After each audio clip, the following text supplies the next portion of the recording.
The Merchant of Venice, by William Shakespeare. Act 3. Scene 1. Venice. A street. Enter Solenio and Salarino. Solenio. Now, what news on the Rialto? Salarino. Why, yet it lives there unchecked that Antonio hath a ship of rich lading wracked on the narrow seas, the Goodwins, I think they call the place, a very dangerous flat and fatal, where the carcasses of many a tall ship lie buried, as they say, if my gossip report be an honest woman of her word. Solenio. I would she were as lying a gossip in that as ever napped ginger or made her neighbors believe she wept for the death of a third husband. But it is true, without any slips of prolixity or crossing the plain highway of talk, that the good Antonio, the honest Antonio, oh that I had a title good enough to keep his name company. Salarino. Come, the full stop. Solenio. Ha, what sayest thou? Why, the end is, he hath lost a ship. Salarino. I would it might prove the end of his losses. Solenio. Let me say amen betimes, lest the devil cross my prayer, for here he comes in the likeness of a Jew. Enter Shylock. How now, Shylock, what news among the merchants? Shylock. You knew, none so well as you, of my daughter's flight. Salarino. That's certain, I, for my part, knew the tailor that made the wings she flew withal. Solenio. And Shylock, for his own part, knew the bird was fledged, and then it is the complexion of them all to leave the dam. Shylock. She is damned for it. Salarino. That's certain, if the devil may be her judge. Shylock. My own flesh and blood to rebel? Solenio. Out upon it, old carrion? Rebels it at these years? Shylock. I say my daughter is my flesh and my blood. Salarino. There is more difference between thy flesh and hers than between jet and ivory, more between your bloods than there is between red wine and Rhenish. But tell us, do you hear whether Antonio have had any loss at sea or no? Shylock. There I have another bad match, a bankrupt, a prodigal, who dare scarce show his head on the Rialto, a beggar that used to come so smug upon the mart, let him look to his bond. He was wont to call me usurer, let him look to his bond. He was wont to lend money for a Christian kersey, let him look to his bond. Salarino. Why, I am sure if he forfeit, thou wilt not take his flesh. What's that good for? Shylock. To bait fish withal, if it will feed nothing else, it will feed my revenge. He hath discracked me and hindred me 500,000, laughed at my losses, mocked at my gains, scorned my nation, thwarted my bargains, cooled my friends, heated mine enemies. And what's his reason? I am a Jew. Hath not a Jew eyes? Hath not a Jew hands, organs, dimensions, senses, affections, passions? Fed with the same food, hurt with the same weapons, subject to the same diseases, healed by the same means, warmed and cooled by the same winter and summer as a Christian is? If you prick us, do we not bleed? If you tickle us, do we not laugh? If you poison us, do we not die? And if you wrong us, shall we not revenge? If we are like you in the rest, we will resemble you in that. If a Jew wrong a Christian, what is his humility? Revenge. If a Christian wrong a Jew, what should his sufferance be by Christian example? Why, revenge. The villainy you teach me I will execute, and it shall go hard but I will better the instruction. Enter a man from Antonio. Servant. Gentlemen, my master Antonio is at his house, and desires to speak with you both. Salarino. We have been up and down to seek him. Enter Tubal. Solenio. Here comes another of the tribe, a third cannot be matched, unless the devil himself turn Jew. Exeunt Solenio, Salarino, and the servant. Shylock. How now, Tubal, what news from Genoa? Hast thou found my daughter? Tubal. I often came where I did hear of her, but cannot find her. Shylock. Why there? A diamond gone cost me 2,000 ducats in Frankfurt? The curse never fell upon our nation till now, I never felt it till now. 2,000 ducats in that, and other precious jewels. I would my daughter were dead at my foot, and the jewels in her ear, would she were hearsed at my foot, and the ducats in her coffin. No news of them? Why so? And I know not what's spent in the search. Why, thou loss upon loss. The thief gone with so much, and so much to find the thief, and no satisfaction, no revenge, nor no ill luck stirring but what lights o' my shoulders, no sighs but oh my breathing, no tears but oh my shedding. Tubal. Yes, other men have ill luck too. Antonio, as I heard in Genoa. Shylock. What? Ill luck, ill luck? Tubal. Hath an argosy cast away coming from Tripolis. Shylock. I thank God. I thank God. Is it true, is it true? Tubal. I spoke with some of the sailors that escaped the wrack. Shylock. I thank thee, good Tubal. Good news, good news? Ha, heard in Genoa? Tubal.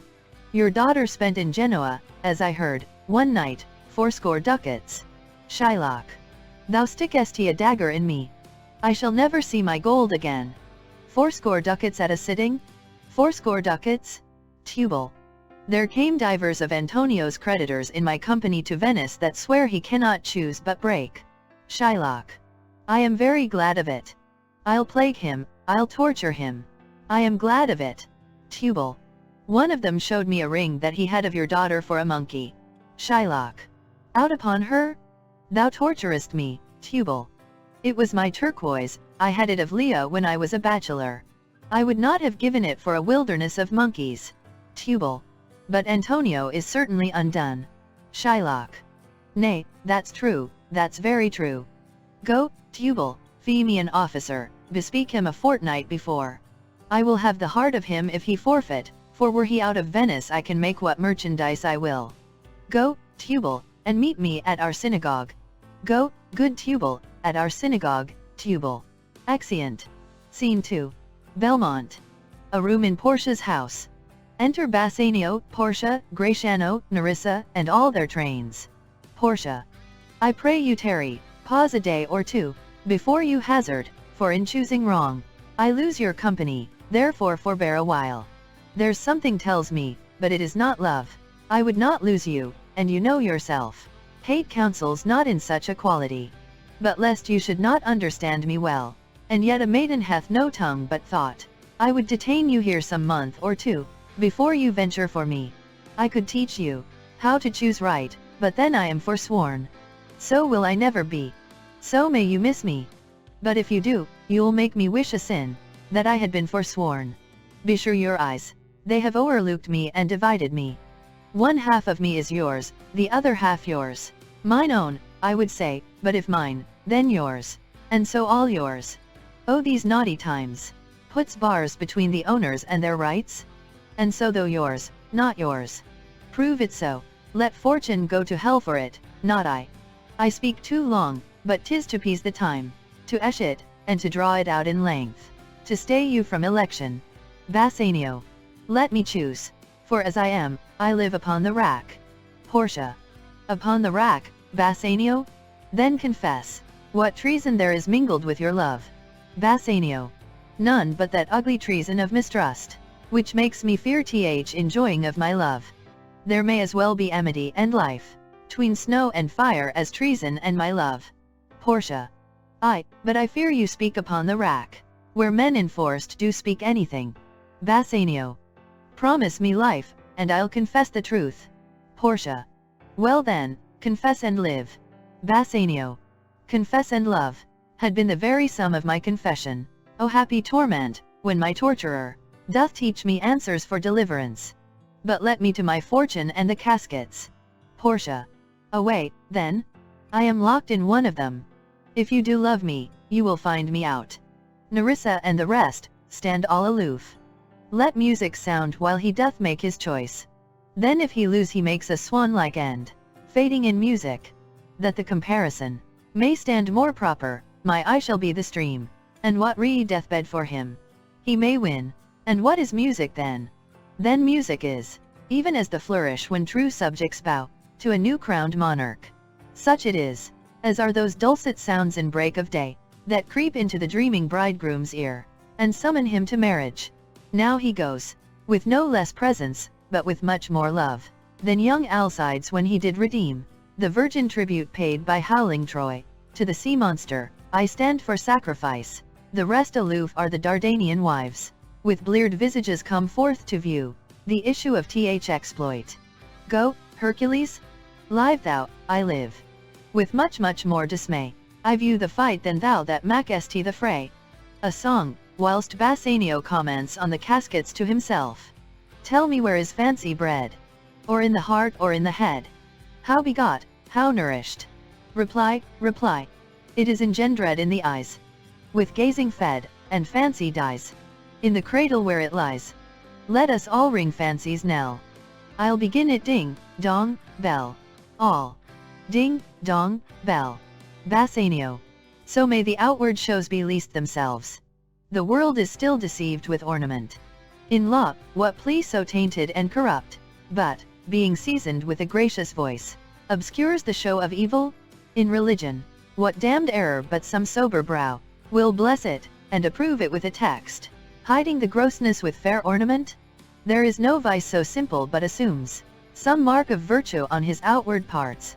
How many cowards, whose hearts are all as false as stairs of sand, wear yet upon their chins the beards of Hercules and frowning Mars, who inward searched, have livers white as milk, and these assume but valor's excrement, to render them redoubted. Look on beauty, and you shall see 'tis purchased by the weight, which therein works a miracle in nature, making them lightest that wear most of it. So are those crisp snaky golden locks, which make such wanton gambols with the wind, upon supposed fairness, often known to be the dowry of a second head, the skull that bred them in the sepulchre. Thus ornament is but the guiled shore, to a most dangerous sea, the beauteous scarf, veiling an Indian beauty, in a word, the seeming truth which cunning times put on, to entrap the wisest. Therefore thou gaudy gold, hard food for Midas, I will none of thee, nor none of thee, thou pale and common drudge, tween man and man, but thou meager lead, which rather threatenest than dost promise aught. Thy paleness moves me more than eloquence, and here choose I, joy be the consequence. Portia. Aside. How all the other passions fleet to air, as doubtful thoughts, and rash embracked despair, and shuddering fear, and greeny-wide jealousy. O love, be moderate, allay thy ecstasy, in measure reign thy joy, scant this excess.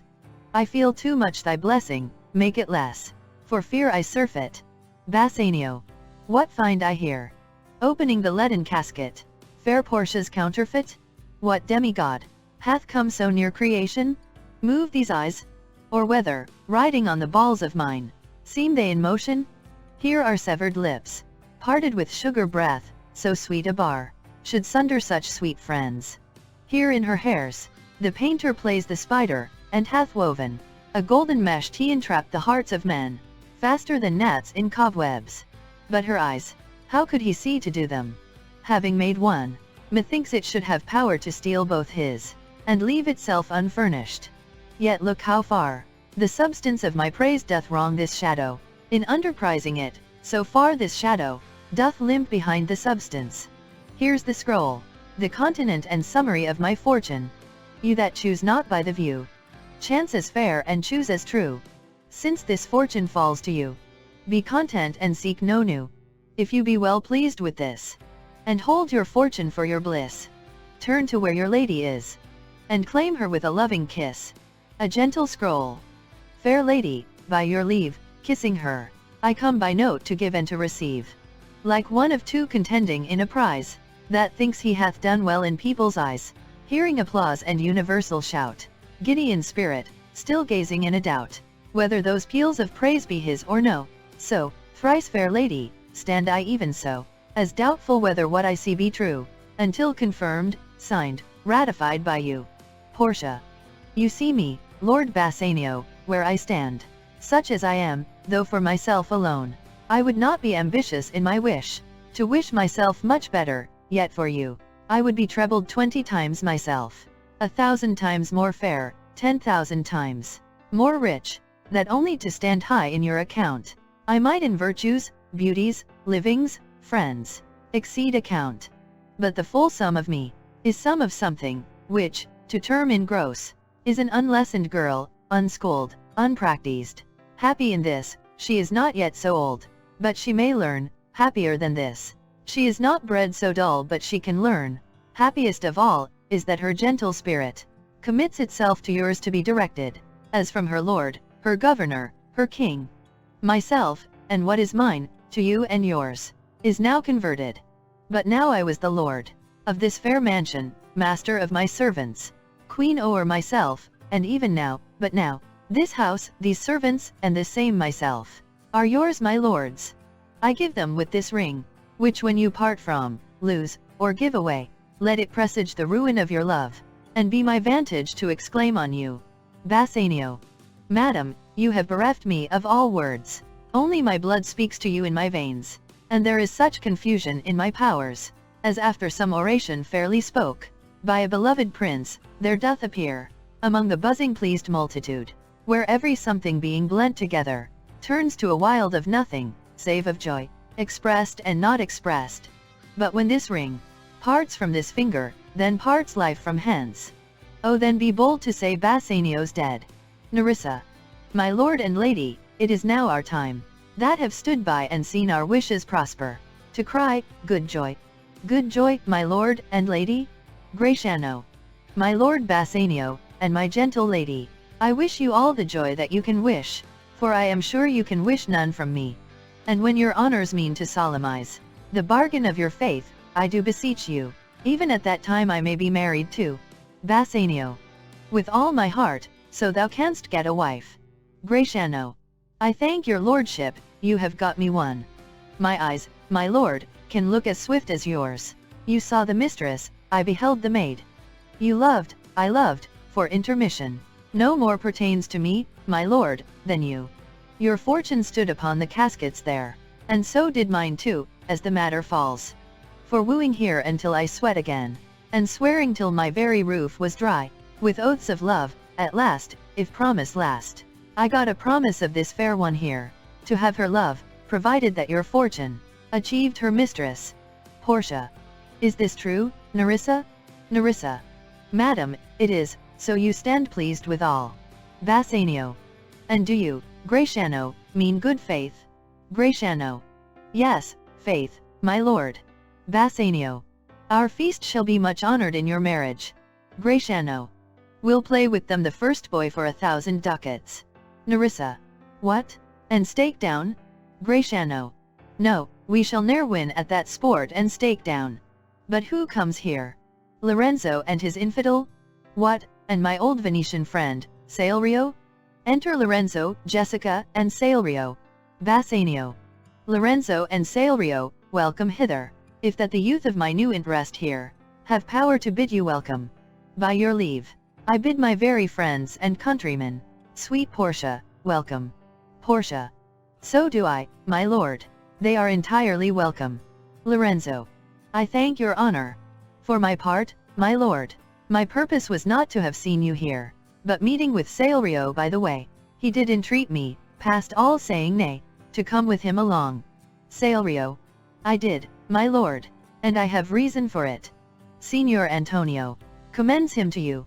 Gives Bassanio a letter. Bassanio. Ere I ope his letter, I pray you tell me how my good friend doth. Salerio. Not sick, my lord, unless it be in mind, nor well, unless in mind. His letter there will show you his estate. Bassanio opens the letter. Gratiano. Nerissa, cheer yon stranger, bid her welcome. Your hand, Salerio. What's the news from Venice? How doth that royal merchant, good Antonio? I know he will be glad of our success. We are the Jasons, we have won the fleece. Salerio. I would you had won the fleece that he hath lost. Portia. There are some shrewd contents in yon same paper, that steals the color from Bassanio's cheek. Some dear friend dead, else nothing in the world could turn so much the constitution of any constant man. What, worse and worse? With leave, Bassanio, I am half yourself, and I must freely have the half of anything that this same paper brings you. Bassanio. O sweet Portia, here are a few of the unpleasantest words that ever blotted paper. Gentle lady, when I did first impart my love to you, I freely told you all the wealth I had ran in my veins, I was a gentleman. And then I told you true. And yet, dear lady, rating myself at nothing, you shall see how much I was a braggart. When I told you my state was nothing, I should then have told you that I was worse than nothing, for indeed, I have ingigged myself to a dear friend, ingigged my friend to his mere enemy, to feed my means. Here is a letter, lady, the paper as the body of my friend, and every word in it a gaping wound, issuing lifeblood. But is it true, Salerio? Hath all his ventures failed? What, not one hit? From Tripolis, from Mexico and England, from Lisbon, Barbary and India, and not one vessel 'scaped the dreadful touch of merchant marring rocks? Salerio. Not one, my lord. Besides, it should appear, that if he had the present money to discharge the Jew, he would not take it. Never did I know a creature that did bear the shape of man, so keen and greedy to confound a man. He plies the Duke at morning and at night, and doth impeach the freedom of the state, if they deny him justice. 20 merchants, the Duke himself, and the Magnificos, of greatest port have all persuaded with him, but none can drive him from the envious plea of forfeiture of justice and his bond. Jessica. When I was with him, I have heard him swear, to Tubal and to Chus, his countrymen, that he would rather have Antonio's flesh, than 20 times the value of the sum, that he did owe him. And I know, my lord, if law, authority, and power deny not, it will go hard with poor Antonio. Portia. Is it your dear friend that is thus in trouble? Bassanio. The dearest friend to me, the kindest man, the best conditioned and unwearied spirit, in doing courtesies, and one in whom the ancient Roman honor more appears, than any that draws breath in Italy. Portia. What sum owes he the Jew? Bassanio. For me 3,000 ducats. Portia. What, no more? Pay him 6,000, and deface the bond. Double 6,000, and then treble that, before a friend of this description shall lose a hair through Bassanio's fault. First go with me to church and call me wife, and then away to Venice to your friend. For never shall you lie by Portia's side, with an unquiet soul. You shall have gold, to pay the petty debt 20 times over. When it is paid, bring your true friend along. My maid Nerissa and myself meantime, will live as maids and widows. Come, away. For you shall hence upon your wedding day. Bid your friends welcome, show a merry cheer. Since you are dear bought, I will love you dear. But let me hear the letter of your friend. Bassanio. Sweet Bassanio, my ships have all miscarried, my creditors grow cruel, my estate is very low, my bond to the Jew is forfeit, and since in paying it, it is impossible I should live, all debts are cleared between you and I, if I might but see you at my death. Notwithstanding, use your pleasure. If your love do not persuade you to come, let not my letter. Portia. O love, dispatch all business and be gone. Bassanio. Since I have your good leave to go away, I will make haste, but, till I come again, no bed shall be guilty of my stay, nor rest be interposer twixt us twain. Exeunt. Scene 3. Venice. A street. Enter Shylock, Salarino, Antonio, and Jailer. Shylock. Jailer, look to him. Tell not me of mercy. This is the fool that lent out money gratis. Jailer, look to him. Antonio. Hear me yet, good Shylock. Shylock. I'll have my bond, speak not against my bond. I have sworn an oath that I will have my bond. Thou calledst me dog before thou hadst a cause, but since I am a dog, beware my fangs. The Duke shall grant me justice. I do wonder, thou naughty jailer, that thou art so fond, to come abroad with him at his request. Antonio. I pray thee hear me speak. Shylock. I'll have my bond. I will not hear thee speak. I'll have my bond, and therefore speak no more. I'll not be made a soft and dull-eyed fool, to shake the head, relent, and sigh, and yield, to Christian intercessors. Follow not. I'll have no speaking, I will have my bond. Exit. Salarino. It is the most impenetrable cur, that ever kept with men. Antonio. Let him alone. I'll follow him no more with bootless prayers.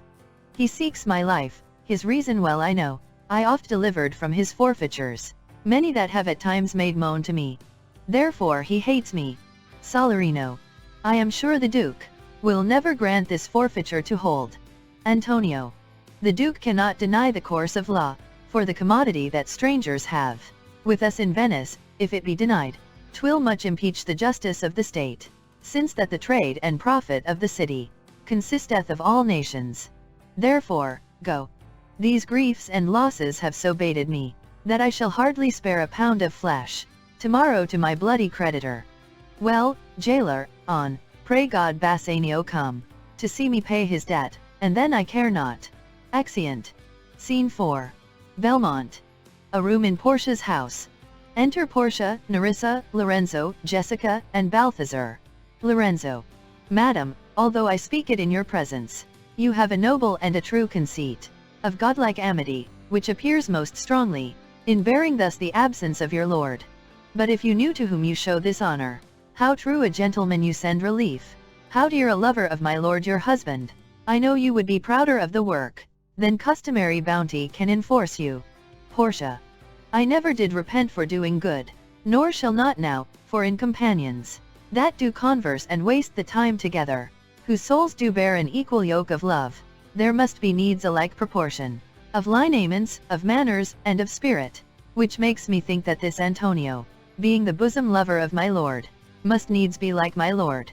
If it be so, how little is the cost I have bestowed, in purchasing the semblance of my soul, from out the state of hellish cruelty? This comes too near the praising of myself, therefore no more of it. Hear other things. Lorenzo, I commit into your hands, the husbandry and manage of my house, until my lord's return. For mine own part, I have toward heaven breathed a secret vow, to live in prayer and contemplation, only attended by Nerissa here, until her husband and my lord's return. There is a monastery 2 miles off, and there we will abide. I do desire you, not to deny this imposition, the which my love and some necessity, now lays upon you. Lorenzo. Madam, with all my heart, I shall obey you in all fair commands. Portia. My people do already know my mind, and will acknowledge you and Jessica, in place of Lord Bassanio and myself. So fare you well till we shall meet again. Lorenzo. Fair thoughts and happy hours attend on you. Jessica. I wish your ladyship all heart's content. Portia. I thank you for your wish, and am well pleased to wish it back on you. Fare you well, Jessica. Exeunt Jessica and Lorenzo. Now, Balthazar, as I have ever found thee honest true, so let me find thee still. Take this same letter, and use thou all th endeavor of a man, in speed to Padua, say thou render this, into my cousin's hands, Dr. Bellario, and look what notes and garments he doth give thee. Bring them, I pray thee, with imagined speed, unto the traject, to the common ferry, which trades to Venice. Waste no time in words, but get thee gone. I shall be there before thee. Balthazar. Madam, I go with all convenient speed. Exit. Portia. Come on, Nerissa, I have work in hand, that you yet know not of. We'll see our husbands, before they think of us. Nerissa. Shall they see us? Portia. They shall, Nerissa, but in such a habit, that they shall think we are accomplished, wit that we lack. I'll hold thee any wager, when we are both accoutred like young men, I'll prove the prettier fellow of the two, and wear my dagger with the braver grace, and speak between the change of man and boy, with a reed voice, and turn 2 mincing steps, into a manly stride, and speak of phrase, like a fine bragging youth, and tell quaint lies, how honorable ladies sought my love, which I denying, they fell sick and died, I could not do withal. Then I'll repent, and wish for all that I had not killed them. And 20 of these puny lies I'll tell, that men shall swear I have discontinued school, about a 12-month. I have within my mind 1,000 raw tricks of these bragging jacks, which I will practice. Nerissa. Why, shall we turn to men? Portia. Fie, what a question's that, if thou wert near a lewd interpreter? But come, I'll tell thee all my whole device, when I am in my coach, which stays for us, at the park gate, and therefore haste away, for we must measure 20 miles today. Exeunt. Scene 5. The same. A garden. Enter Launcelot and Jessica. Launcelot. Yes, truly, for look you, the sins of the father are to be laid upon the children, therefore, I promise you, I fear you. I was always plain with you, and so now I speak my agitation of the matter. Therefore be of good cheer, for truly I think you are damned. There is but one hope in it that can do you any good, and that is but a kind of bastard hope neither. Jessica. And what hope is that, I pray thee? Launcelot. Marry, you may partly hope that your father got you not, that you are not the Jew's daughter. Jessica. That were a kind of bastard hope indeed, so the sins of my mother should be visited upon me. Launcelot. Truly then I fear you are damned both by father and mother, thus when I shun Scylla your father, I fall into Charybdis your mother. Well, you are gone both ways. Jessica. I shall be saved by my husband. He hath made me a Christian. Launcelot. Truly the more to blame he, we were Christians enow before, e'en as many as could well live one by another. This making of Christians will raise the price of hogs, if we grow all to be pork-eaters, we shall not shortly have a rasher on the coals for money. Enter Lorenzo. Jessica. I'll tell my husband, Launcelot, what you say. Here he comes. Lorenzo. I shall grow jealous of you shortly, Launcelot, if you thus get my wife into corners. Jessica. Nay, you need nor fear us, Lorenzo. Launcelot and I are out. He tells me flatly there's no mercy for me in heaven, because I am a Jew's daughter, and he says you are no good member of the Commonwealth, for in converting Jews to Christians you raise the price of pork. Lorenzo. I shall answer that better to the Commonwealth than you can the getting up of the Negro's belly. The Moor is with child by you, Launcelot. Launcelot.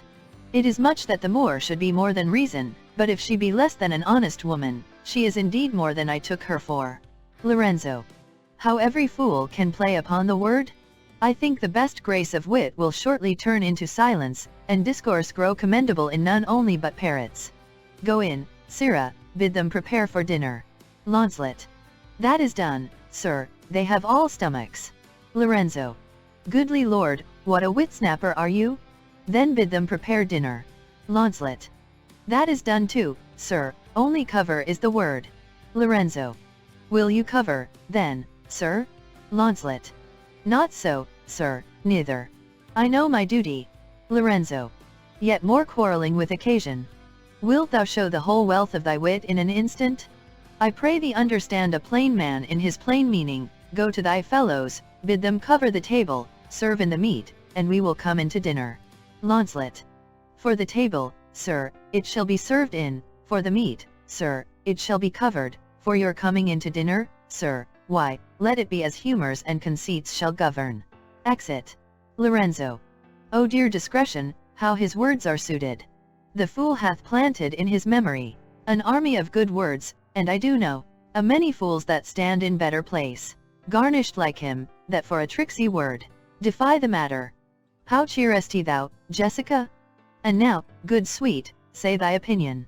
How dost thou like the Lord Bassanio's wife? Jessica. Past all expressing. It is very meet. The Lord Bassanio live an upright life, for having such a blessing in his lady, he finds the joys of heaven here on earth, and if on earth he do not merit it, in reason he should never come to heaven. Why, if two gods should play some heavenly match, and on the wager lay two earthly women, and Portia one, there must be something else, pawned with the other, for the poor rude world hath not her fellow. Lorenzo.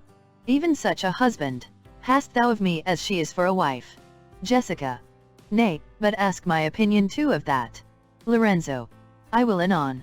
First let us go to dinner. Jessica. Nay, let me praise you while I have a stomach.